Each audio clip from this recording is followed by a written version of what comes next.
adhere Ports Group inks deals to develop ports in Egypt, and a UAE-Egypt JV acquire a wind power platform.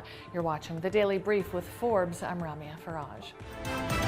adhere Ports Group has inked a 30-year concession agreement to develop and operate a port in Safaga on the Red Sea coast of Egypt.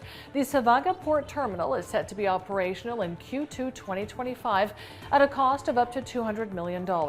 It's also signed two deals to develop two cement terminals in Al Arish Port and West Port Said, and four agreements concerning ports in the Red Sea region and the Mediterranean Sea. Infinity Power, a JV between the UAE's Masdar and Egypt's Infinity, has fully acquired Lekela Power, an Africa-based wind power platform. The transaction makes Infinity Power the largest renewable energy company in Africa. Lekela operates 1 gigawatt of wind power projects in South Africa, Egypt, and Senegal, and has a 1.8 gigawatt project pipeline in various stages of development. The transaction was funded through equity investment from shareholders and debt. The financial terms were not disclosed.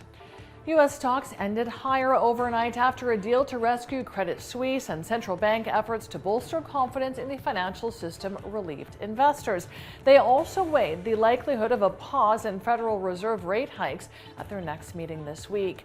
The S&P Banking Index and the KBW Regional Banking Index were higher following sharp losses last week. All of the major S&P 500 sectors were higher. The EU and other international donors have pledged $7.5 billion to reconstruct Turkey and Syria after last month's earthquakes killed more than 55,000 people. The pledges came during the International Donors Conference in Brussels. Out of the $7.5 billion pledged, $1.01 billion will go to Syria. Turkey's earthquake damage is estimated at $104 billion. Around 300,000 buildings collapsed or were damaged there. In Syria, the earthquakes caused $5.2 billion in damage.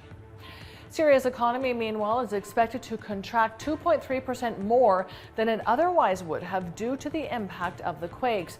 The World Bank says the quakes are likely to widen Syria's economic contraction by 2.3% to reach a contraction of 5.5% this year. The bank projects recovery and reconstruction costs will approach $8 billion in Syria over the next 3 years.